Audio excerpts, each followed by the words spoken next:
My name is Jenelle Paris, and this is the very first episode of Lashgasm Radio. And we're going to do things a little bit differently today because I am going to have one of my favorite people in the world interview me as our, kickoff to what the show is going to be about. So without further ado, my favorite gal, I could go on and on about how amazing that you are, Shelby Tarleton from the ever-popular Lashboss Radio. Yeah, I'm so excited that you have a podcast now, and I'm excited and honored that I get to interview you for the first episode. I'm so ready and happy for you. Thank you. Yeah, I thought it would be just appropriate when I was like, all right, I tried to record the first episode and I interviewed myself, and I needed like that, conversation flow. So I definitely was like, I need a person to interview me. So obviously you were the first person I thought of because you do these interviews like you've been on the news channel for like 10 years. You speak so well, and you just do such a good job at like keeping organic conversation going. And I don't know, I love your style. So thank you for doing this for me. Yeah, of course. So should we get started? Yeah, let's get started. So, I want people to get to know me and the brand and just a little bit about what we're about, our beliefs, our why behind Lash Affair, and so on and so forth. So, you know how to interview, so just ask away. What do you think people want to know? Okay, well, let's start with your beginning in the industry. So how did you get into the beauty industry, just not even lashes, like just beauty in general? Yeah, so I started out in the beauty industry as an esthetician and a makeup artist. So several years before I took my lash class, I was doing aesthetics. So I went to school, got my aesthetics license in 2002, graduated in 2003. And I was super into facials back in the day, and I loved waxing. That was just my jam. Don't get me wrong, I still love those things, but I definitely appreciated the transition into more like an upbeat, how lashing is. It's a little bit more vibrant than sitting in the treatment room doing, facial massage and stuff. But that was 2003. And I was working for some wonderful Italian guy at his hair salon, and I was the receptionist there. I'm bringing you way back. Because even before I went to aesthetic school, I started working at his salon when I was like 16. So I worked there for like 3 or 4 years. Yeah, on and off because I was going to school and stuff. But that was like my introduction to the beauty industry, was working in a salon. So at the desk, and I loved interacting with clients, and I loved, seeing people walk in and walk out feeling and looking and acting a different way. That was just like, I just recognized early on, like, wow, that's powerful. When you give people a transformation like that, it's like another person, like their whole, demeanor changes. And I was like, that's awesome. So it was almost just, I hate to say like crafting, but like on people, like it's just, I've always been a crafter and stuff like that. So what an amazing career to have, is just to be able to like do that on people. So worked for, so graduated 2003. I actually, right out of school, I went and I started working for MAC Cosmetics. And that was all makeup, fast paced. I was working at one of the stores in the mall. And if you've ever worked inside the mall, it definitely has its challenges, especially during the holiday season. So I quickly was like, okay, this isn't working for me. I loved the makeup aspect of it, but just working in that retail sort of environment just wasn't my favorite. So I kind of just had the urge to get back into more skincare. Like I wanted to do both, which I love that thought of like having multiple, certifications in your belt, multiple services, multiple skills to offer. I've always been somebody that likes to switch it up and do things different every day. So in an ideal world for me, I was like, all right, I'd love to do just makeup on the weekends, and then I want to do like skincare and stuff during the week. So I ended up transitioning into Best of Boston Spa, where I got such good experience, top of the line luxury education and training on specialty like spa services. This place was just very bougie and lovely. That was great for me. I built up a clientele really fast, but I kind of was a really bad employee. Like, I hate to call myself out there, but looking back on all those jobs that I had, I was good. Don't get me wrong. I've always been such a hard worker, but for me, I need that flexibility to be like, okay, I'm going to go home for an hour and do what I need to do, take my dog somewhere. And I just hated that. Like, I felt like I was just to ask permission from people, that was the part that I didn't like. So I just have always had that entrepreneurial spirit inside of me, because my dad was an entrepreneur. So I kind of saw that life of like, be a hard worker, but be able to have that flexibility and, self-motivate yourself. And that is really ideally what I wanted. So I worked at the Best of Boston Spa for quite some time. And then a friend of mine who I met there, we're still friends. We became best friends very quickly. I remember this day like it was yesterday. And I've told this story, I think, on your podcast a couple times, but it's like so true for me. Like, I can pinpoint the moment where like lashes entered my life and they changed it. So this is like my career pivotal point for me, where she was like, all right, I got lash extensions. We're on the phone. And I was like, cool. She's like, yeah, I'm going to pick you up. We'll go to the mall. We're going to do some shopping. She's like talking about lashes. And I was like, oh, I'd only remember seeing them on like Jennifer Lopez that one time. Like, it wasn't a big thing because this is like 2008, I think. So a while ago, right? So looking back, that seems like 100 years ago. So she gets in my car and I was like, oh, like I had an audible reaction. I was like, oh my God, like what happened to your face? Like, and obviously I had used strip lashes for years as a makeup artist. This was very different to me. This was like natural but not, you know what I mean? They're still long and extended, but it just like was mind blowing. So then that was my point when I decided I need to take a class, get lash extensions, give people lashes. That was like my all-in moment for lashes. So that was about, I think 2008. And in that same year, I actually ended up leaving that spa and opening my own little boutique. Because it wasn't like a spa. It was in the sense, but it wasn't like this big luxurious place. It was more like a boutique lash studio, and I would do makeup and all my little services. So that was in 2009. So I took my lash class, and then I started working on all of my clients, and I was like, kind of brought them along the journey. It was like, oh my God, you guys, like kind of just told them, I was like, you need to have these. They were seeing them on me, and it was just very easy to convince my clientele that they also needed it too. So very quickly, my books turned into barely any facials, and it was just taken over by lashes, and I was more than okay with that. So after that, so, hold on, I have a question. Yeah. So, that was over a decade ago, and clearly a lot has changed since then. What was it like for you back then, like entering the industry? Like, can you describe what your training felt like and, like, the experience you had with lash brands and ordering product and stuff like that? Yeah, totally.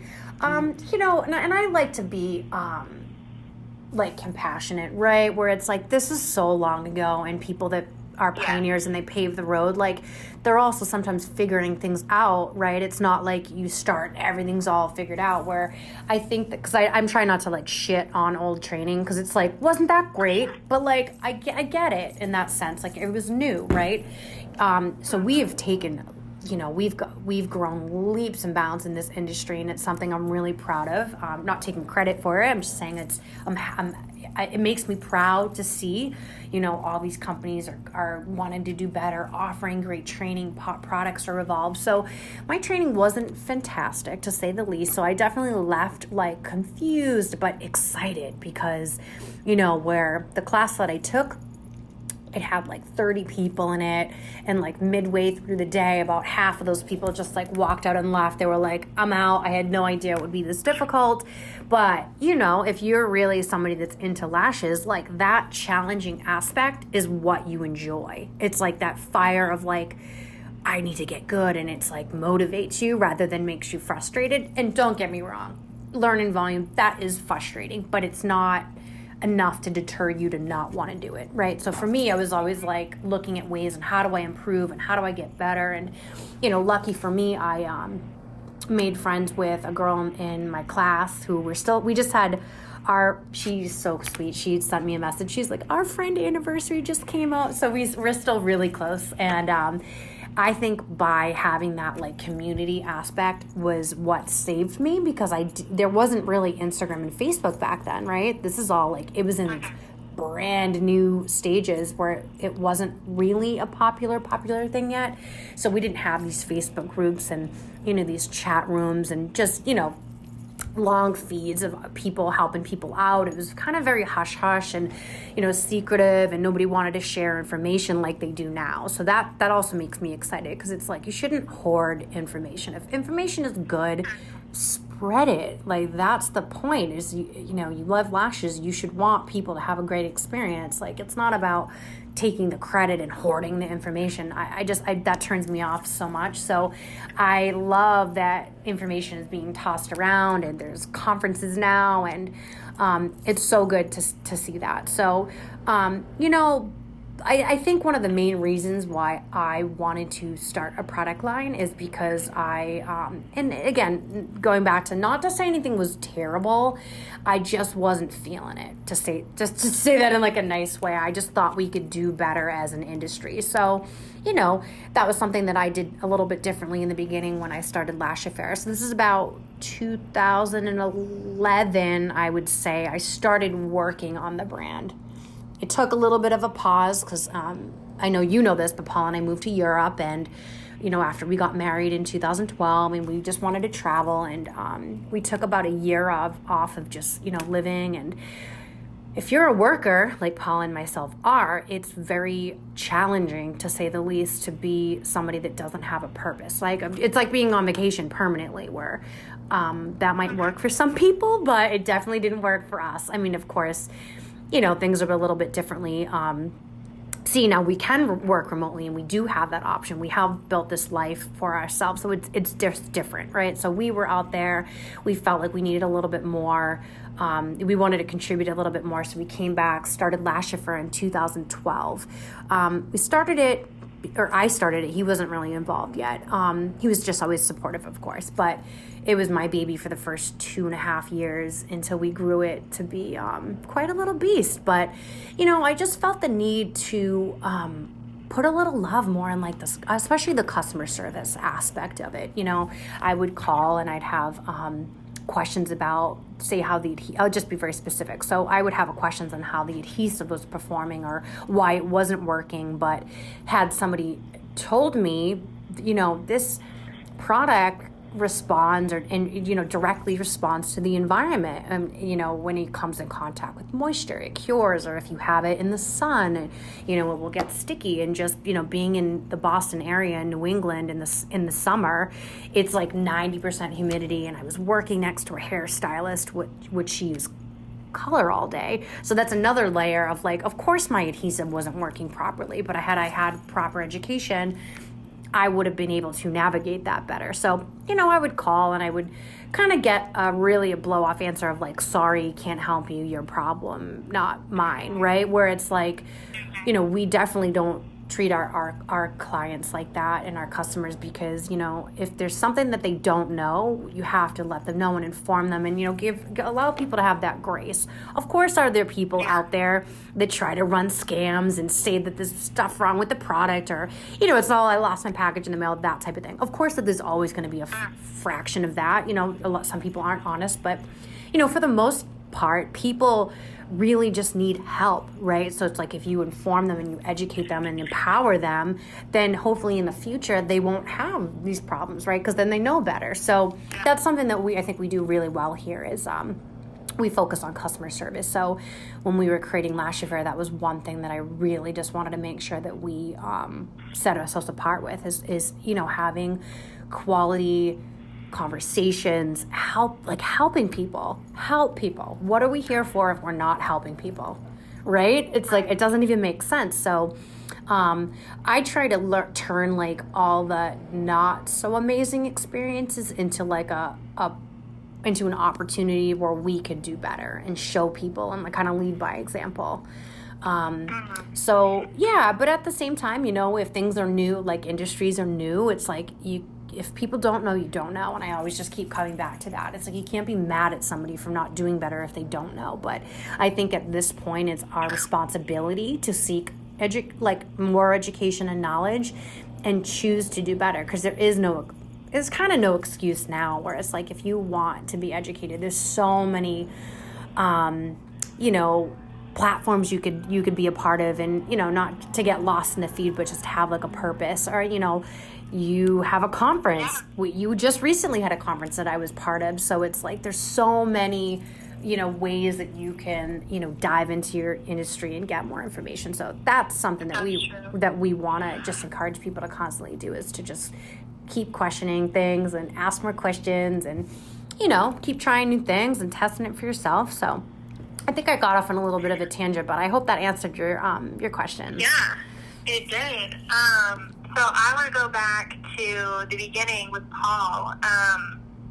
So he took a couple years to come on board, but like, was that always the goal? And like, how has he helped get you to where you are today? Like, what role does he play in everything now? Oh God, you know, he's definitely like I always say, there's two types of people, like blanket statement, right? Obviously there's facets of different types of personalities, but there's two types of people, right? I think that there's like spreadsheet people and there's like creatives, right? You got that left brain, right brain. So, and I think that the key to having a really successful, whatever it be, relationship or business venture or whatever, is you have both sides of that, right? Where it's really, it became really challenging for me to be, you know, I'll again be very specific. So people talk about having a product line, right? To me, when I see that, I think inventory management. Like, I hope you're good at Excel and spreadsheets and forecasts, because that's a lot of numbers. It's not this like everyday creating and all that. It's like in the spreadsheet. You have to just make sure that you're really good at that. And I find that a lot of creatives, that just isn't their jam. So, and that's okay if it's not your jam, because it wasn't really mine. And of course, this is like almost 10 years ago. I've grown as a person now. I've learned so much from all the people I surround myself with. So I'm in a better scenario now, or situation than I was earlier. But, you know, I lacked that, you know, that skill set. Like I'm like, I like to do makeup for a living. And you want to talk about, you know, every name of every MAC lipstick on the counter. I got that. Like visually, I got the name, I got the shade, I got, you know, I can talk about blending, and I can talk about lash artistry and mapping and the importance of isolation. But when it comes down to like real, like truly the business side of it, I knew that I had some flaws, right?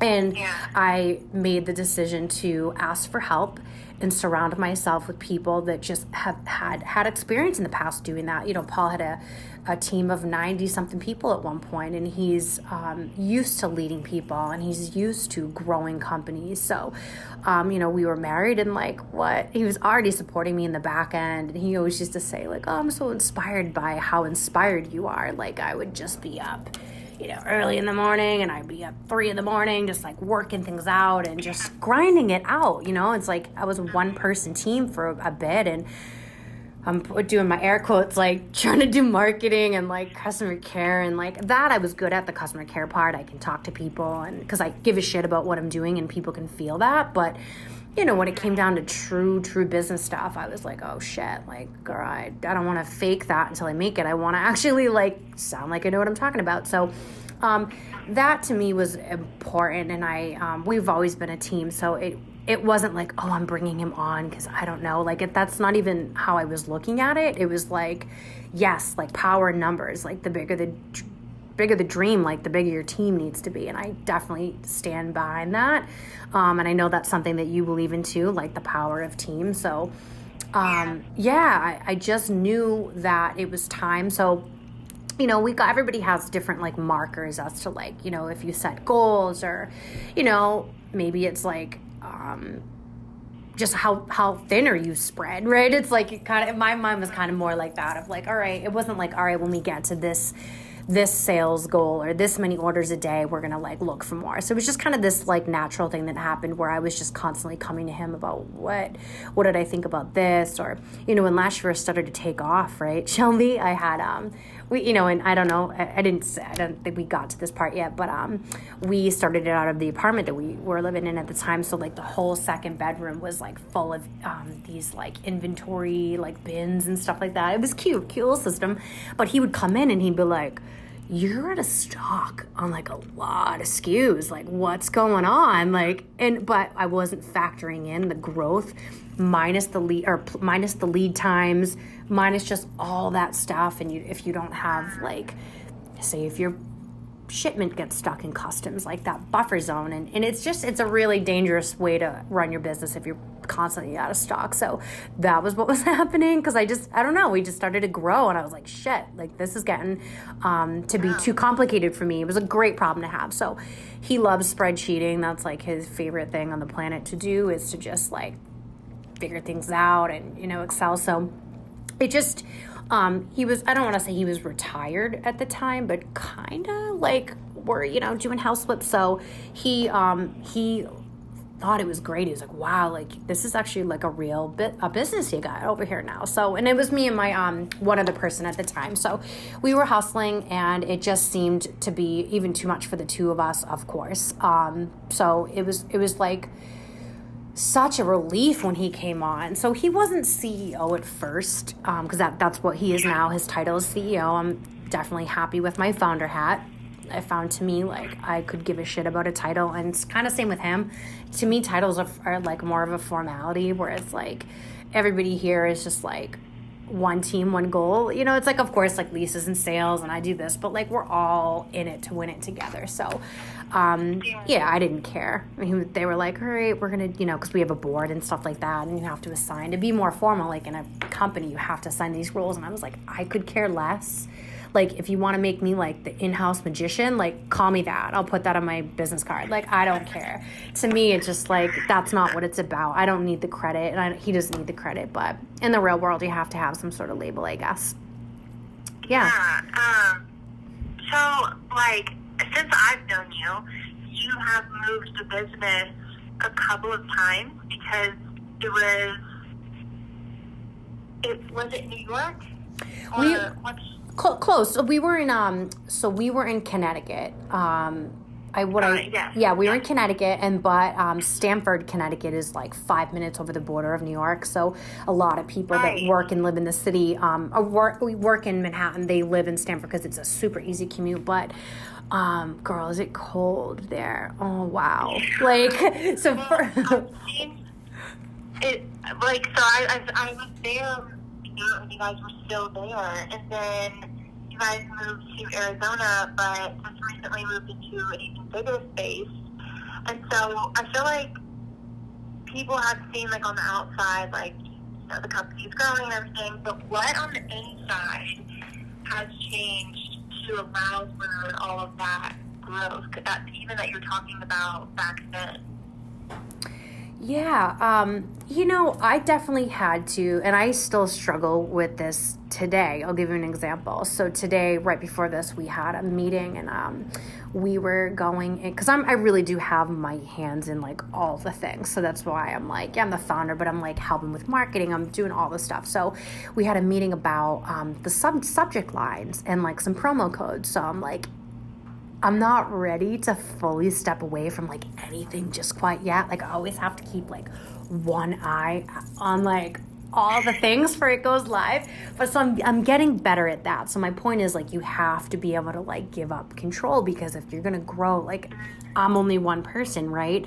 So that was one thing that definitely, like, internally, like, I've had to like definitely be okay with like stepping back in a lot of areas. Like, I'm not really 100% on social media anymore. Like, we have a whole team that does that. Of course, like I said, I'm helping out, but it felt good to relinquish that control a lot, because it's like, it started to become a little bit stressful when, you know, I was listening to something the other day, and they were saying like the average person had, like, the analogy is like your brain is like the computer, right? And you have like windows open. So they said like the average person has about 50 tabs open, and they said the average CEO has about 500. And I'm like, okay, that seems fair. So that to me became very overwhelming fast as we were growing. So I had to learn like what was working for me. So the growth was also like growth with me and my personality too. And I think I'm really happier doing that because, you know, I've looked at where we started and where we are today. And like, I don't think if I was just like holding on to everything in a death grip, I think it would have been harder for that. So, yeah, it went from like in my apartment and it was great. And then, you know, we had a warehouse shortly. I think it was like 2 years into Lash Affair, we moved into a big warehouse. So for the first 2 years, it was like grinding and like really, it's grinding still. Don't get me wrong. It's just in a different way.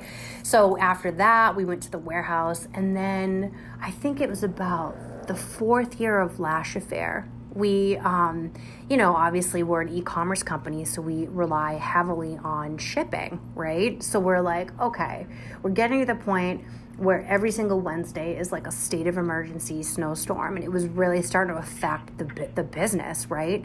So that's why we decided to move to Arizona first and foremost, was to have a better quality of life, where like it just was getting to be too much. And I know some people that love the winter, but it's just not for me anymore. So, you know, obviously getting to the point of needing to hire like 6 or 7 people, it's a lot more economical to do that, not in New York City.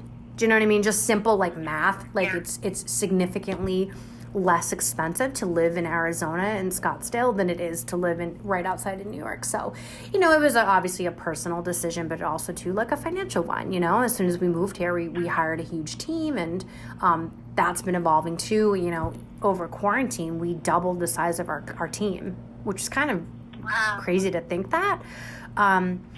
Yeah. So we've been growing, and just proud of what we're doing over here, because I really do feel like we're making a difference in people's lives. Yeah. So now that you guys are at the new space, and you guys went through like a rebrand, and would you say that rebrand is completed, by the way? Is that still like in it? Is there more stuff to come? Ooh, I love that question. So we, you know, it's kind of funny. So no, we're not done. So I'll just say that. So no, the rebrand is of course, in an ideal world, we wanted it to be like a light switch where it's like, boom, new Lash Affair. But when you have a bigger company, it's harder to turn the switch on everything all at once. So one of the holdups for us was like the website, right? So we were working on this website, and you know how stuff, like we had a photo shoot planned for new headshots for the new team, and then COVID happened. So like that got delayed, and, you know, so we ended up kind of just doing the website in phases. So even still now we do have, you know, we kind of skinned it. That's like a term where you gave it a new skin on the website. But even so, those internal pages are still being worked upon, and we're still making tweaks, and it's just never ending amount of work on that front, which is fine. We have an in-house developer now. He's freaking amazing, and I love that I don't have to try to troubleshoot IT anymore, because you want to talk about something I'm not great at, let's talk about that. So it's like my computer hates me that I'm convinced, and I'm just like, I think this is user error, but I'm unclear. So yeah, so the rebrand, this is to me my favorite thing in the company right now, is just obviously like the package design and all the new products. So we have slated over the course of the next, it's November. Okay. So December, end of the year, we have a new product coming out, but then, so from January all the way until April, we have, a new product launch and a new, you know, newness happening and dropping every single month. Until the middle of the year, pretty much. So we're currently, everything is in production, and things, wow, does it take a long time. Like, so a couple of these products that are launching, I've been working on for like over 2 years. So those will be rolled out in phases, because obviously some of the products are new, but like our cleanser, our growth serum, and our liner, all of like our aftercare products, those are all currently getting revamped and reworked, and some of the formulations are changing, and all of the packaging is getting an upgrade. So I am beyond excited for that, because I think it really represents who we are more, where I feel like, and I kind of hate using the word edgy because it kind of sounds douchey, but we're definitely like, you know, we proudly give a fuck about stuff, and I don't feel like I'm like ever afraid to say that. I just feel like I've always kind of been like that. I like don't like going with the flow, because I just find that concerning when just people do that. Like, why? It's just like things that are overly trendy kind of bug me out too, where it's like I appreciate uniqueness, and I feel like I love like weirdness, and I love, you know, just when people express themselves and it doesn't look like everything that's in the market. And I know that we've gone through some phases as far as the way our product looks, but I look at our product line now and I'm like, oh God, like that doesn't represent me as a person at all. Still no color. I'll still give you that. Like, I'm still not a color person. So all of our new product designs are really kind of playing around with texture and, you know, some transparent parts of, like, I don't know, it's just really cool. Obviously I'll give you a sneak peek, but I'm really proud. We did hire a artist, and I can talk about him because he's the artist that did the graffiti in our HQ, in our academy. Yeah, and he did the painting in my office of that Buddha, and he's just, oh my God. When you are around him, you're just like, wow, you are like a true to your core creative artist, like radiating with positive energy. I'm just like, you're such a gift to the world. Like, he really is such a cool person. So him and the initial project, was for the graffiti in the academy. We turned this like design floor in the new HQ, this like, it's basically like this thing that needs to go, it's an expansion thing that needs to like go in between like the earth, so if it moves it doesn't crack. Anyways, I don't want to get off the tangent of that, but it was so sad because we have this beautiful room, and I was like, that's killing it so much. And Paul was like, what if we do like art on it? I was like, oh, that's amazing. So it was kind of like this group discussion about what the fuck to do with this thing on the floor, because it was so hideous. And now we all joke about it. It's like literally our favorite thing of the entire building. It's like such a conversation piece, because there's like all this like hidden things in there. So Dan, our VP of operations, he's a fucking dream come true. Talk about spreadsheeting. Oh my God. He's just one of the smartest person when it comes to logistics that I've ever met in my entire life. So what an honor to have him on the team. But he, his son was friends with the artist, Wyatt, and he came in, and him and I totally just hit it off. So then it kind of, you know, I was like, what else can he do for us? And then it kind of just morphed into this, like, I wanted him to be part of the rebranding. I wanted him to, like, draw a custom font for us. I wanted him to do all of these, like, kind of, like, you know, painting-esque, like, graffiti style, but, like, still very, like, clean. And I like things very, like, I don't want to say basic, simple.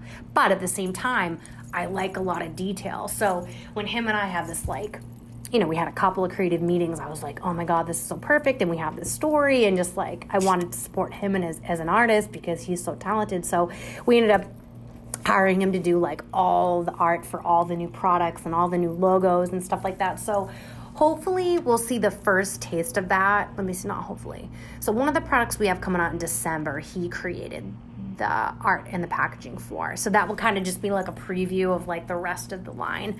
So yeah, that rebranding, it's really, to me, like outward facing is like, all right, it's the website, it's our new language, it's kind of like how we're wording, what's our tone. But then the majority of it, of course, is like the products and what they look for. So unfortunately we couldn't just roll that out all at once, but I have a feeling people are just going to be like, wow, this is so freaking cool, because I've never seen anything that looks like it at all. Like, not even a little bit have I seen any product that resembles these two things that we're kind of morphing together. And I really feel like it like speaks to who we are. Like, simple, clean, classic, but like kind of edgy and a little bit street. I don't want to say dirty, but I mean like just like a little bit grimy. So I think you're gonna love it. I hope you love it. God. Yeah, it sounds so cool. I'm so excited to see it, and it seems just like unique and like not just, I guess, cookie cutter and basic. Yeah, like you said, so cool. Yeah, where I've just seen a lot of companies come out now where like, and again, not talking shit whatsoever. I love women. I love women that want to do business. I just totally support that. But I just feel like there's a lot of morphing into the same thing. And I'm like, how do we do different? Like, how do we stick out? And I definitely think this is 100% how you do it. So, we'll see. People could be like, oh, that fucking sucks. Like, I don't know. You never know. No, I don't. Yeah. I want to talk a little bit about the podcast and just like what your plans are and what your vision is for Lashgasm, and like, do you already have like guests lined up, or what? Like, how often are you going to put out episodes and stuff? Yeah. So it was so funny. Like, and I'm such like a crazy person in that sense where like Paul and the team, like they were like, we need to do a podcast like years ago. And I remember being like, absolutely not. Shelby has Lashboss Radio. Like, that's what I said to them. I was like, nope, that's hers. And they're like, dude, like, you're not copying her idea. Like, there's 900,000 podcasts. Like, there's room for more. But I was just protective of you, and I just didn't want to be like doing that right after you, because you were an educator for Lash Affair. And I remember when you came to me, you were like, I want to start a podcast. I was like, fuck yeah, you do.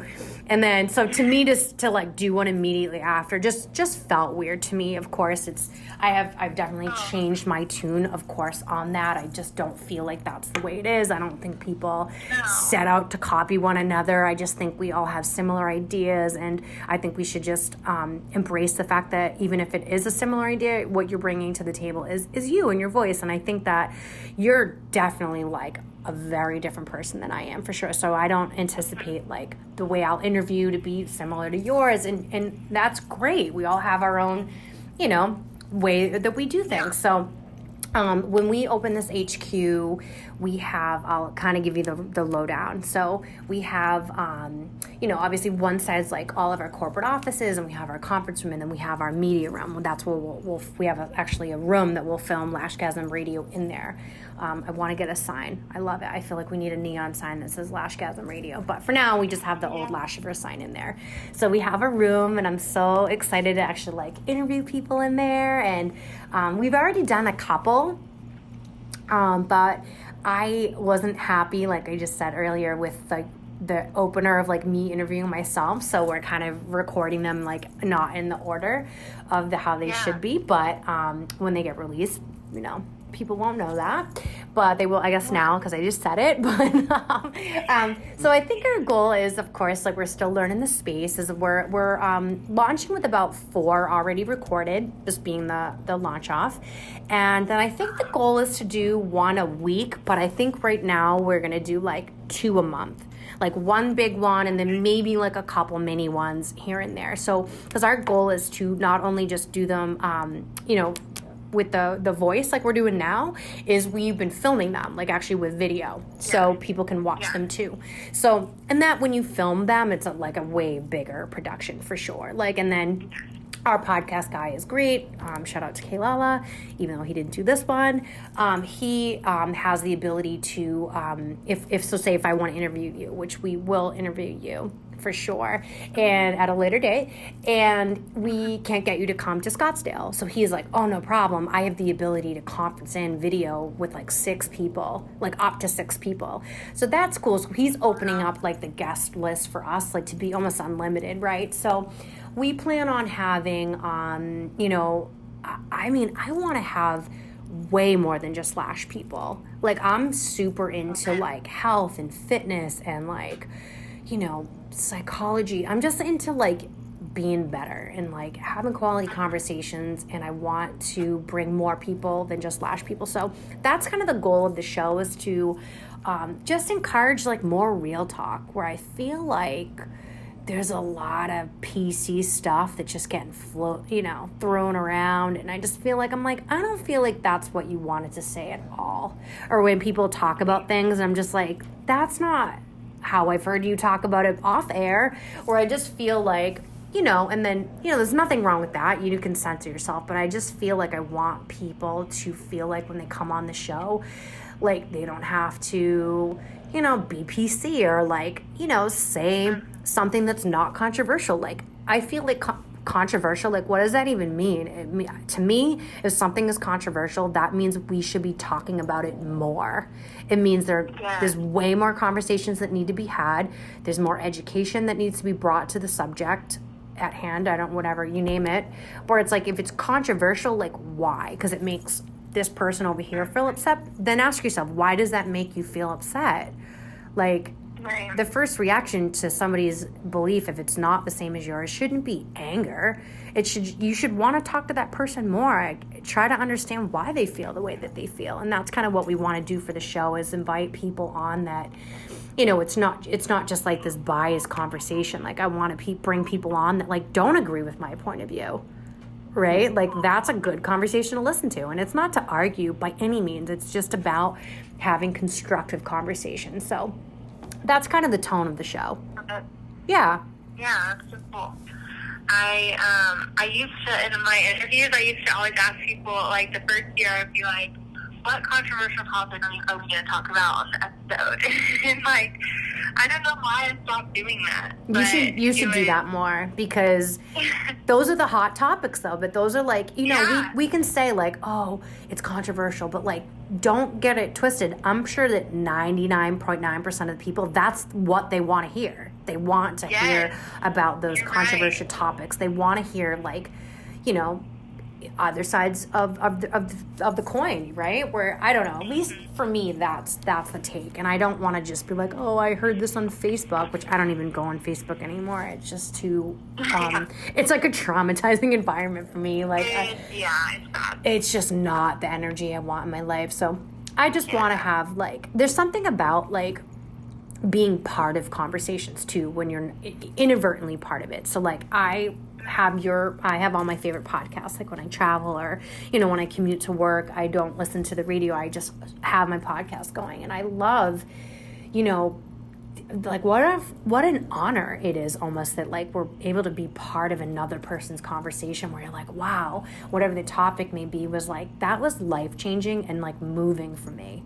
Like, that's freaking cool. So I think that there's power in that, because most of the time podcasts, they're not, manipulated by an outside party. It's like a safe zone where you can feel like people are being honest and they're not, saying things just to get paid or whatnot. I just feel like there's something about that, and I think it's still a pure space right now that people, there's a reason why it's number one. It's the reason why everybody's going in that direction, because it's like the less and less we can like trust the news and like trust these platforms. It's like people just want to like tune in to two people where they feel like they're having an honest conversation, because that's, that's what people want. At least that's what I want. Yeah, exactly. I agree. Okay, so pause right here. Do you feel like everything you wanted to talk about was talked about, or do you want me to ask anything specific? So I would probably say like what's new for Lash Affair, or like what's coming out, what's in the future. I would say that's probably a good segue. Okay. All right. So what's next for Lash Affair? What's next for you guys? Oh my God! Did you just hear the dog snoring in the background? No.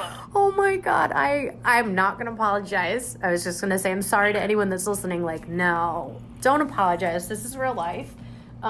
We love dogs here, and there's definitely no secret. So, which one? This is Smokey, Mr. Boy. Oh. I have a bed in my office that the dogs just lay in. So yeah, we're a very dog centric company. We definitely focus a lot on that. And I've noticed too, because we have dogs in the office, where like I'll look at some of the girls and they're like talking to clients on the phone, and they'll have a dog in their lap and they're like helping people and they're asking them about their bit, and it's just like they're smiling, and I feel like it's like transferring through. Like, there's a reason why dogs are therapy dogs. So, and I just think it's a gift that we get to have them here. So what's new? I feel like I'm kind of living in the now, but it's like the future. Where like I'm so kind of in awe sometimes. Like sometimes I'll come into this office. We just moved in. We were supposed to move in March, and then COVID happened, so we didn't end up moving into like about around May. So it's still very fresh. Like this is a new situation for us. So I still I feel like I am living in like the what's next kind of for us, where this building is 8,000 square feet, so it's huge. We have our academy, which is in the middle, separating we have a showroom and a salon up there. So it's a studio. I don't know why I just called it salon. So we have a few rooms up there, private treatment rooms, where we have some lash artists that now work for us. And I freaking love that team of girls. They're so talented and sweet, and just, it's been so awesome to be back in that side of the business, where I could get on the phone or stand up from my office and go walk into the salon, and there's guests there, and we just had a walk-in into the store, and I love that. So for me, what's next is more of this. We are going to be I shouldn't say we're going to be. Yeah, so we're going to be launching a lot of new things for the academy, but we're currently already working on them. So we have our online course. We have Classic, where we launched. Sorry, I feel like you probably heard that one. We launched that with another partner school that we're involved with, but we didn't launch it publicly. So next couple of weeks, we're launching our Classic and Volume course online, in addition to a dozen workshops over the 2021. We've already started to work on about 3 of them, and just more education, more, hopefully, fingers crossed that and I hate to say everything should go back to normal, because that's, normal wasn't so great, but I'm hoping that people are, wanting to go out and wanting to take in-person courses again, and sort of have socials, because that room is, we want to have that be, a destination where people come and they, take all of these different courses, and they just feel like it's their lash home. So just more of that in the future. We have plans to expand the academy even more, which is so exciting. I'm so into workshops these days. One day, going hard in on whatever the topic may be. I find that when you focus in on one topic, just such a I don't know what to say, an easier way to absorb information, but I love the thought of not having multiple day classes and just one day workshops. So more of that. And then we're going to be opening up a more lash studios in the future. And wait, I feel like you told me that might happen a year ago, more than a year ago. I don't know. I feel like you were talking about that. So you guys are doing that. Yeah. It's so funny. Oh my God. I am terrible at keeping secrets, because I get so excited. You've probably heard about all of the new products, but I probably told you about them a year ago. I'm don't tell anybody, because I trust you, of course, but I just get excited. But that's one side of the business that we didn't venture in before. We were e-commerce, and now we have an in-store pickup. We have our physical brick and mortar location.